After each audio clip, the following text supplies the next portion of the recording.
Ladies and gentlemen, I think it is quite a unique time in our country where it feels in many ways that every weekend and every day we enter a new descent. Jacob Zuma and the ANC are acting in a manner that is inconsistent not only with our constitution, but really the real gains of freedom. What today is about is the fact that Jacob Zuma, without doubt, is the head of a criminal organization. The ANC's failure to recall Jacob Zuma last night indicates that their successful project of state capture is in fact an ANC project. And yesterday what became quite clear with the leaking of the emails is that instead of the ANC having the ability to act, it instead chose to protect a criminal syndicate. The rot is in fact deep. Many people have made the statement that it would be better for us to remove Jacob Zuma, but we forget that there are people like Zwane, there are people like Mahashule in various different parts of the country. Our great tragedy and crisis in our country isn't just the emails that Jacob Zuma and co have been involved with. It's the fact that as we sit here today, 9 million South Africans are without work. South Africa faces itself in days where as a country we need to be doing everything we can to focus our country towards a prosperous nation, where we can build an economy that is inclusive for more people. But instead, we are creating a shadow state upon which Jacob Zuma and his cronies are able, through patronage, steal from the people of this country. It's clear that it is no longer the ANC or Jacob Zuma who are running this country. It is the Guptas who are. And their ability to do so is to garner contracts such as what we've seen in Tegeta, when we see in fact their influence around banking. We're seeing quite clearly their ability to be able to influence government's decisions as to who can be appointed as a cabinet minister and who can't be. Fellow South Africans, this is not some things that we can take with ease. Absolute accountability is required. And as I saw in my experience this weekend is that Jacob Zuma's actions are against the people of South Africa. Many people have asked the question, why is it that the ANC's NEC can't remove Jacob Zuma? Because if there's a crime that perhaps Jacob Zuma has done to the ANC, is that he's maybe helped them to decrease in their support. The real crisis in South Africa is that Jacob Zuma is stealing from the people of this country. It's not stealing from the ANC. These are not the ANC's resources. State-owned enterprises are not the ANC's. They are for the people of this country. And the greatest crime here is against South Africans. And it is within that premise that you can't simply cede over accountability to Luthuli House and the NEC and keep waiting every time the NEC meets that they will remove Jacob Zuma. You need to come back to where the people of South Africa account to, which is to Parliament. That's where the executive collectively accounts to. And therefore today we believe without a shadow of a doubt that Jacob Zuma himself is compromised, that the state of capture report proves the point, that in fact he's already been implicated, and the emails that emerged yesterday confirm the point that we've always held, that there's a shadow state. It is within that context that we believe Parliament must establish an ad hoc committee to set together a full and an extensive parliamentary inquiry. I have today written to the Speaker of the National Assembly, and I've requested that in fact that ad hoc committee be established. The mandate of that ad hoc committee must be to establish and inquire all correspondence released yesterday. It must in fact inquire into any aspects of any allegations pertaining to the undue influence by persons not in the executive over the executive. It must propose measures in the view of the National Assembly's oversight function that could prevent similar incidents from occurring in the future.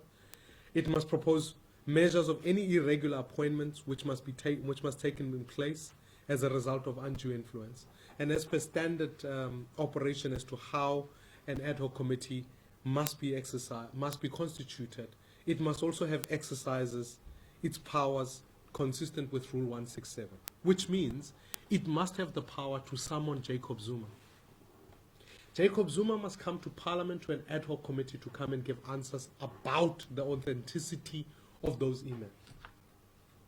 The Guptas must also come through, because ultimately Parliament has that job. The executive accounts to Parliament. Now, I read today that there's an interministerial committee being set up. It is tantamount to saying the executive must investigate itself. And Jacob Zuma wants to be part of the same interministerial committee. We cannot operate like that.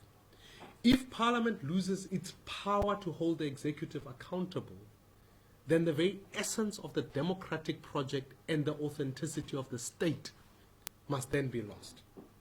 We believe across different parties, we would agree it would serve the interests of South Africans, whereby an ad hoc committee would be established. It would investigate these matters. It goes beyond simply just saying, as Jacob Zuma has gone to oppose, that a judicial commission of inquiry must be established. We are involved in a court action that says that commission of inquiry must proceed. But whilst Jacob Zuma is delaying on that, there should be nothing that hinders Parliament from being able to do its job. It would be the best place for Jacob Zuma to come and give answers. It would be the best place for all of his ministers to do so. It would be the best place for us to interrogate the evidence that has come through yesterday. Furthermore, we believe through a parliamentary committee, we would then be able to get to the bottom of why some of these ministers are going out publicly and lying to the people of South Africa.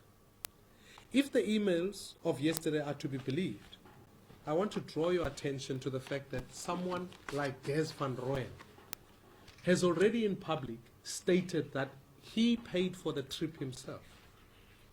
This is inconsistent with the emails that were leaked yesterday. When we wrote parliamentary questions to Des van Rooyen and asked him the question, have you ever had any formal engagement with the Guptas? His answers were, to say the least, vague, and ultimately, I believe, don't test really to the truthful answers that he ought to be giving. That's why Parliament must summon people like Des van Rooyen in public for him to come and clarify. In what capacity did he meet with the Guptas? Who in fact financed his trip to Dubai? He states it's a private one. We maintain it cannot be. And there's more evidence that is emerging to highlight the fact that Des van Rooyen is either misleading somebody. If he is misleading Parliament, deliberately so, we have already reported the matters to the Public Protector as is due course, and the Public Protector is obligated to investigate those issues. But an ad hoc committee would give us the best place for him to come and clarify the lies, in our view. Is that he must come out and be clear. Either the Guptas financed his trip, or he financed it himself personally. And it goes for many of the other ministers that have been cited on these issues. If Des van Rooyen's trip was sponsored, at the very least, in his declaration of interest, he should have stated that there's a sponsored trip to Dubai, and he has failed to do so. When the Constitutional Court ruled last year that Parliament has failed in its duty to exercise executive accountability and to uphold the Constitution, this gives Parliament the best opportunity to reclaim its job as the apex of accountability in South Africa. And therefore, as we go even this week to debate vote 2 and vote 1, we hold that Parliament must do its job. But we simply can't stop there. Furthermore, as I communicated yesterday, that well within the next 24 hours, in fact, the criminal charges, I will be laying personally the criminal charges against Jacob Zuma and his cabinet. The affidavit will be completed within the course of the next number of hours. We want to lay these charges because we believe that anyone who sells off the state and operates as a shadow state and heads up a criminal entity must face criminal charges. And Jacob Zuma is the kingpin of that. We will lay them. We believe that when it comes to questions of cabinet decisions, appointments, cabinet information, buying the favors of cabinet ministers, buying the favors with executive at ESCOM, exerting control over government, influencing government's decisions and other serious violations, these must be criminally investigated. They talk to the heart of the sovereignty of our state and in fact are a breach of our laws. And therefore, these charges will deal with both corruptors and corruptees. And we believe that each of these must have serious cases to answer. It is in fact, as I've said, that it would be better for Jacob Zuma not to retire in Dubai, but rather in a jail cell if these criminal investigations must be investigated. These aren't just only the actions, and I would allow James Selfe just to update on the other. Thank you, ladies and gentlemen. Just briefly, there are a series of court cases in which we are involved that deal with this matter. The first is the court case that should have proceeded today. It had to be delayed because of a bereavement of one of the advocates. But as you know, we are taking the government to court and the president to court, testing the rationality of the decision to reshuffle the cabinet and specifically to drop Mr. Pravin Gordhan from the cabinet. We believe that that decision was supremely irrational and that influence was brought to bear on the decision to reshuffle the cabinet. That seems to have been given greater credence by virtue of the announcements that were made. We have already got permission to get the record of decision and the reasons for the cabinet reshuffle.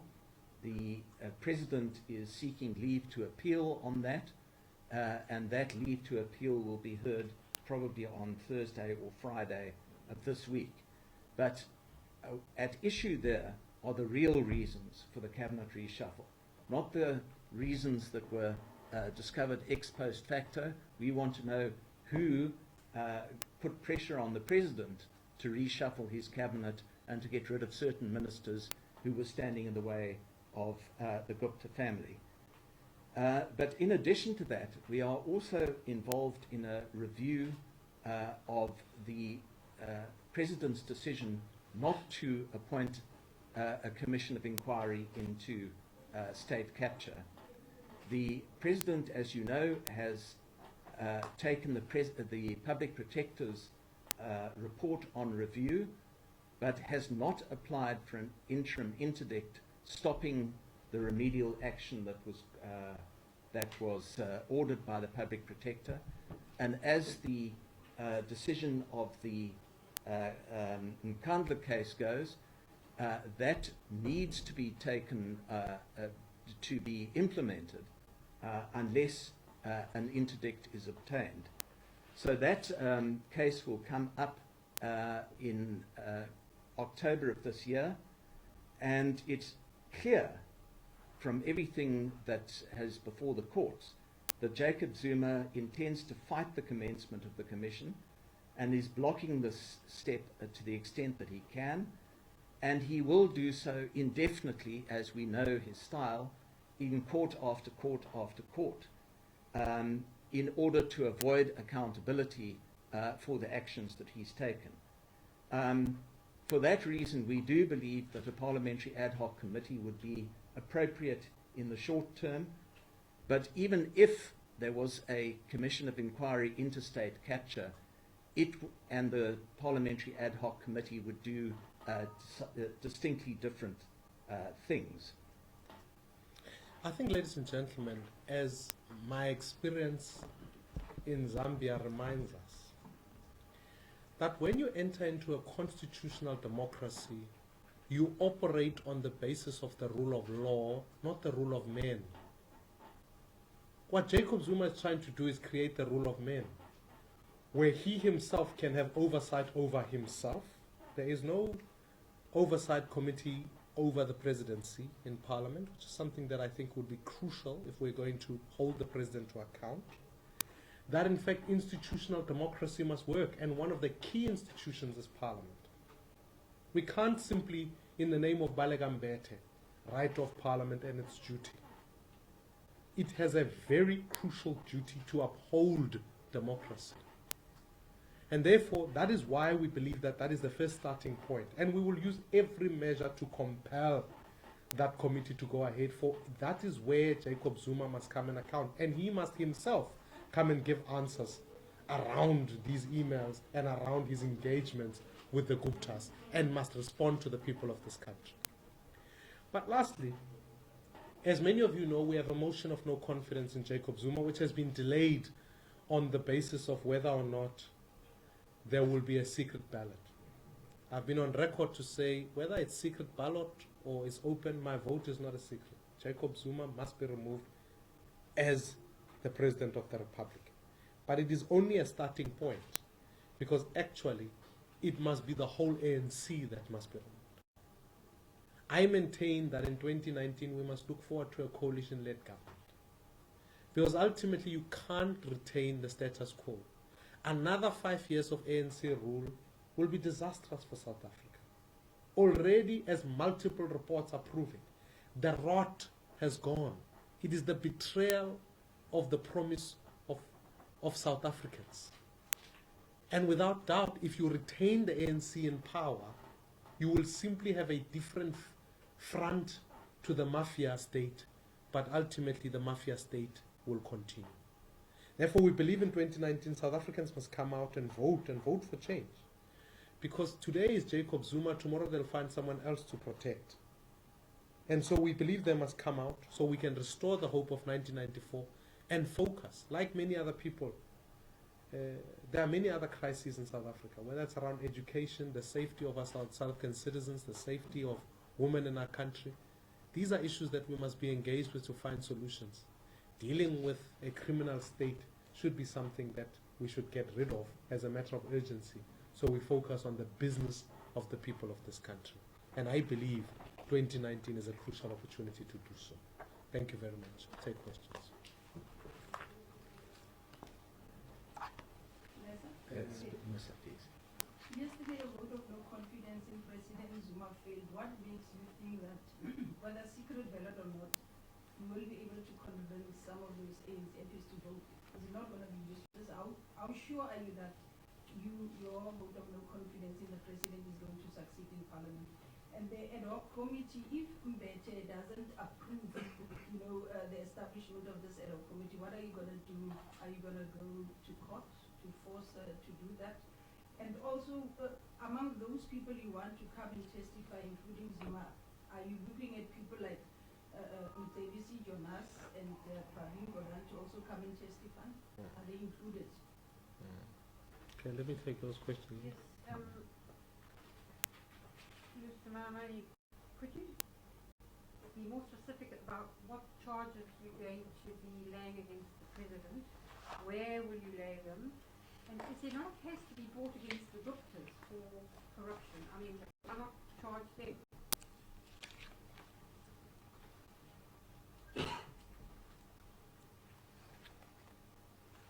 Are there any other questions? Sorry, let me just take three. Let me take a round and then we can go from there. Bianca Capizorio from The Times. A follow-on to Linda's question on the issue of laying charges. This is something that would ordinarily go to a unit like the Hawks, who have in the past shown themselves to be quite partial. What hope do you have that these these charges will be investigated and taken seriously. News 24. My impression of late is that the ANC caucus shown a bit more willingness to do oversight in Parliament. Being of that our committee at Selfe last week at the public enterprise meeting. Do you think that made it easier to establish such an ad hoc committee, and do you think that the chances of an ad hoc committee succeeding is better than it was last year this time? So to say that again, please. Do you think the chances of an ad hoc committee succeeding is better now than last year this time? Let me just take a few and then we'll go for another round if we need to. Let me, first of all, the ANC is as I've described, is a mafia state that is dying. They come to Parliament and they vote to defend Jacob Zuma as they did in the NEC. It is their decision. If granted the secret ballot, whatever actions they can go, we maintain that removing Zuma is only the first step. And if they so chose to protect him, it's incumbent upon South Africans to remove him at the ballot box. So I would hope that in fact that motion would succeed. I'd never table a motion without that hope. I want it to succeed because I think we must start with Zuma, we must continue with his cabinet. And members of the ANC have a fundamental choice before them. You can choose South Africa or you can choose Jacob Zuma, but you can't have both. Therefore, we believe they must come out and vote quite crucially. But the reason why I believe an ad hoc committee is crucial, and I think linking to the last question, we saw quite clearly what happened with the SABC inquiry. People had to come and give accountability. Why is Jacob Zuma above that accountability? He must come. And that parliament itself has agreed that we must work together in ensuring that there's accountability. This is the best opportunity that we have. Because then Jacob Zuma can clarify the veracity and the authenticity of these emails. He can come and clarify where, in fact, his interactions with the Guptas come from. And therefore, parliamentarians have the right to ask him questions on this issue. It's the same for Des van Rooyen, it's the same from Msebenzi Zwane, and it goes deeper, goes into ESCOM, it goes into Parliament reading itself, reading South Africa of these corrupt activities. So we believe that in this instance, it would be ideal. And of course, if that ad hoc committee felt that there were people who could come and give evidence and support, Mcebisi Jonas, Pravin Gordhan, many others, they can't be allowed to simply speak publicly. And as Pravin Gordhan even came to the ESCOM committee last week and made some strong statements in that regard, it would be ideal to come and table them in that committee so that we can put the report together and make a recommendation to Parliament that is informed. So I believe we must empower this ad hoc committee, give it the extent at which it can deal with this investigation. And I believe this time around, there is a genuine urgency for the people of this country. We can't fail them now as parliamentarians. Linda, we lay charges on multiple places. In different. So you haven't answered my question yet. What are you going to do if it is not established? You haven't answered that part. Oh! What will the DA do? No, I will not shy away. Balekambete, the Constitution. That's why we phrase this motion on the basis of the constitutional obligation for Parliament to hold the executive accountable. If Balega wants to violate the Constitution again, we will take this matter to whatever court in the country we will take, because ultimately she is obligated to do her job as per the Constitution. So we will take whatever action. We believe that Parliament must do its job, and if it fails to do so, we will take it to court. There's no debate about that. And we'll ensure that this committee is established. Linda's, I have asked that in fact our lawyers give us counsel in this regard. Obviously the most fundamental one is PACA, which is the prevention of of Corrupt Activities Act. We will work with the fact that we believe that there is matters of grand corruption on both the corrupt and the corruptors and the corruptees. We believe ultimately that there is a case to be made about the fact that Jacob Zuma is undermining the sovereignty of the state, because he's acting in a manner that he is now no longer acting in rational terms. And ultimately, there are statutory violations which, when I submit the affidavit that we will table, will then outline all those charges. I don't know if you want to add anything Yeah, else. I mean, the obvious one is the Prevention of Corrupt Activities Act, but there's also the common law offences of corruption and of racketeering, which are covered in this.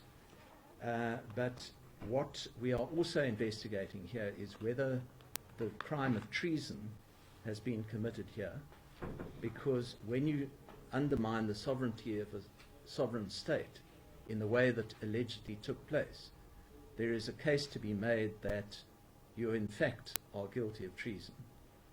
And so rather than leaving, and it comes to Bianca's question, to somebody to investigate the matter and to draw up a charge sheet, we happen to have somebody who worked in the NPA in our midst, and what we've asked her to do is to actually prepare the charge sheet and to substantiate it and to provide the necessary case law that goes with it, so that one can proceed much more quickly on this matter than would otherwise be the case if you left it up to the investigating authorities.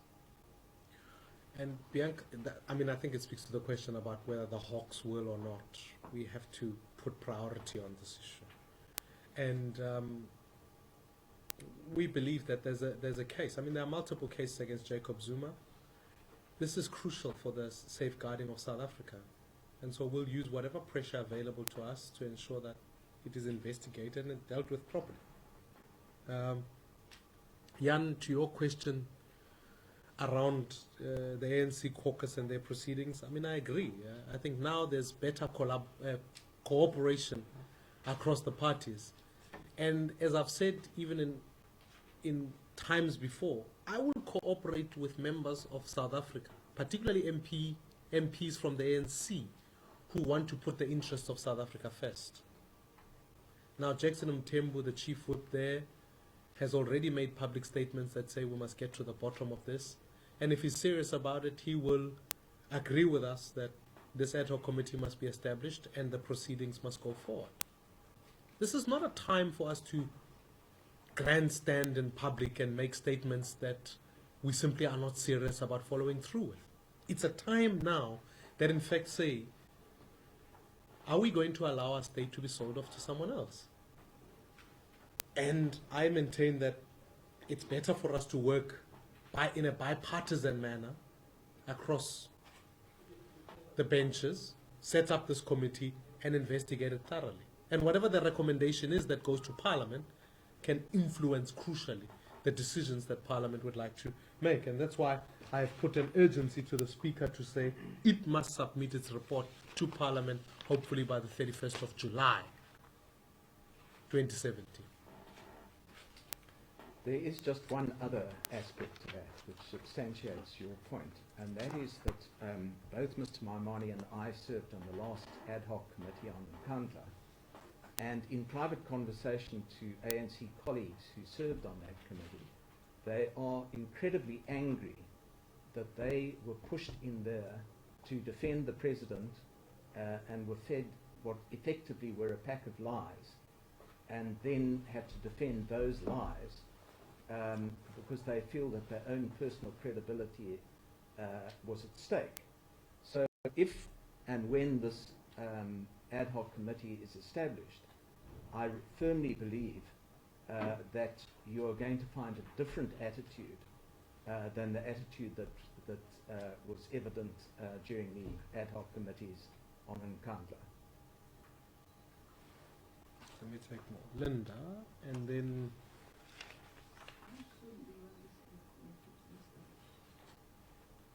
soon and very soon. No, I'll answer your In question. your own terms of reference, in terms of state capture, what would be the terms of reference? Who should be investigated?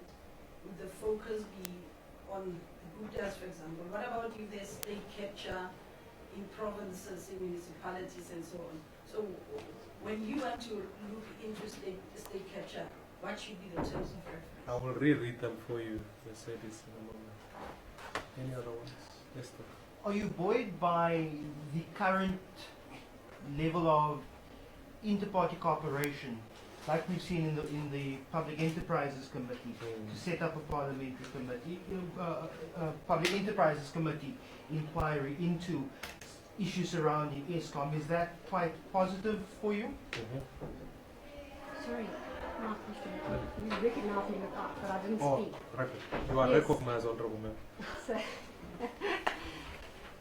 my worry is that the space for this type of inquiry is narrowing in the sense that people just don't take it seriously. You will have ministers already come to Parliament and lie. Why shouldn't they come to the ad hoc committee and it just be another whitewash exercise? And it just seems that the scope for any type of holding to account, whether it be through the courts or through Parliament, is just becoming less and less efficacious. Effective. I mean, Linda, you know, it's something I agonize over a lot. I worry for South Africa that institutional democracy will become something that you have a facade of, a little bit like what's happened in countries like Russia. But actually, we truly enter into the rule of man and subjectivity. When we talk about state capture, often we talk about the financial interests of so many, but we tend to forget the institutional capture. And very often, you know, it's the same as in the public protector's office. You can make the assumption that if you've got one public protector, they will draft this report for you. If you have another, they'll draft another. We must keep institutional capacity in place. We must never lose confidence, and I agree with you. Sometimes it can look like Parliament isn't doing its job, but I think in some ways when we saw what happened in the SABC committee, there's something about it that tells me that actually, if you're willing to do so, Parliament can do its job because Parliament has those powers. And it ought to be true, even as we must never lose confidence in our judiciary. Because even as we've seen that there's now, without talking about the overreach thereof, but a very important dynamic about saying accountability must be effected here. That's why I think the judgment about Zuma being able to produce the so-called intelligence report that he's relying on is a very important judgment. What the Constitutional Court rules is a very important judgment. Your role as members of the media is absolutely crucial. Because democracy relies on those things. And I never want to find us in a space as a country where we can cynically say, well, these bodies, in fact, we kind of go through another one. I feel like that sometimes about judicial commissions of inquiry. Because you had one on the arms deal, you had one on the other, and then so it seems like their recommendations, one on Marikana, and you have a president who simply ignores them. Our job is to restore the credibility of those institutions. Because once you lose the apparatus of the state, it can take you a long time to rebuild. And that's why as a party, we're deeply animated by that fact, because it will be irrelevant. Zuma will go. But we have to restore the legitimacy of the state. Because if we don't, that's why the job at Treasury is important. Otherwise you capture that, you make it a facade. And NPA, etc. These become very, very crucial institutions. And I think even the actions we take today must begin the step towards reversing that. And therefore that's why Parliament must come together and do its job there. Mercedes, we've become very narrow. Yes, in municipalities there's state capture. Yes, in provinces there's state capture. Here we are saying, here are the terms of reference. There's correspondence that was released to the public on the 28th. It must be investigated. There's aspects or allegations pertaining to the undue influence by a person not in the executive over the executive. That is in the national executive, cabinet, and the president. We're saying this ad hoc committee must propose measures in view of the National Assembly's oversight function that could prevent similar incidents from occurring in the future. It must consist of 11 members, ANC 6, DA 3, EFF 1, and other parties 1. It must look at the irregular appointments which may have taken place as a result of undue influence. And it must exercise Rule 167, which is as a parliamentary rule, to be able to subpoena people. Now, those who ought to be subpoenaed are people like the Guptas, what happens at ESCOM, as consistent with the correspondence, consistent with the state of capture report, and obviously members who serve on that committee can depend and rely on information given by the report tabled by the academics at that university. I was not referring to the ad hoc committee, I was referring to the commission of inquiry. I'm sorry if I didn't make it clear. Well, It is a commission. And what, I mean, what would be the terms of reference that you as the DA, my question is particularly to you, the DA, and you've mentioned about the commission of inquiry. How would you want that commission of inquiry to be conducted, and how should state capture be investigated?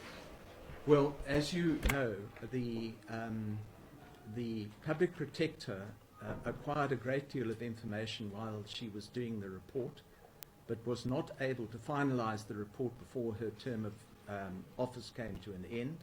I understand there are mountains of documentation that exist that substantiates, at least in outline, what she said about state capture. And for that reason, we would want the Judicial Commission of Inquiry, which forms part of her remedial action, to then go through those documents, go through her report, and to find out whether the report covers the entire ground of state capture, because as you correctly say, it might be much wider than that Advocate Badonsela was able to do in the space of time that she had to compile that report. So it's to examine the information that is already available at the Office of the Public Protector, as well as then to extend the investigation into any other avenues that may open themselves up in the course of that investigation. Let me just in closing answer Lester's question, which links to Linda's question. Lester, you are absolutely correct. We are encouraged by what's happening here in Parliament, in committees. It should be the order of business all the time. It can't be factional political point scoring or score settling. It is what Parliament has been given the powers to do. And therefore, it's good to see Parliament exercise its teeth. I want to invite the Speaker to use the same powers given to her, to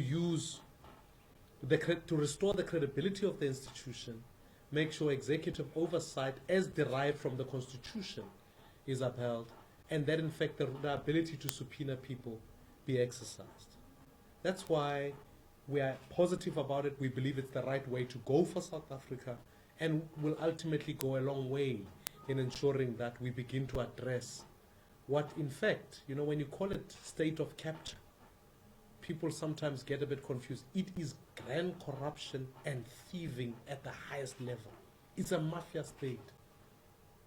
And we must call it what it is, because sometimes, terms can sound confusing. But lastly, I want to say this point. The elections that took place, the by-elections that took place last week, one in Beaufort West and the other in Ngqoto, are important for us to note that South Africa, that the ANC is losing its grip on power. So we must all watch now, because I don't suspect, I feel like we have a group of people now who are committed to taking more resources whilst they identify that power may be leaving them. But what we have to do is applaud the work of the IEC, which is a crucial institution. Because the ultimate form of accountability for any government is the electoral accountability. That is why if we lose track of institutional capacity, imagine if we lose the power of the IEC come 2019, then elections can be rigged. So we have to work hard on institutional capacity. And we have to focus on it. That's why all of these appointments, whether they are judges, whether they are public protectors, whether they are Chapter 9 institutions, all of them, we must make sure that we are rigorous in our focus of them. Because we would want for South Africans, when they express their will in 2019, that in fact it is truly the will of the people, not an undermining of another institution of government. So this is a crucial issue, and I believe accountability must be taking place. Ladies and gentlemen, thank you so much for coming. Thanks.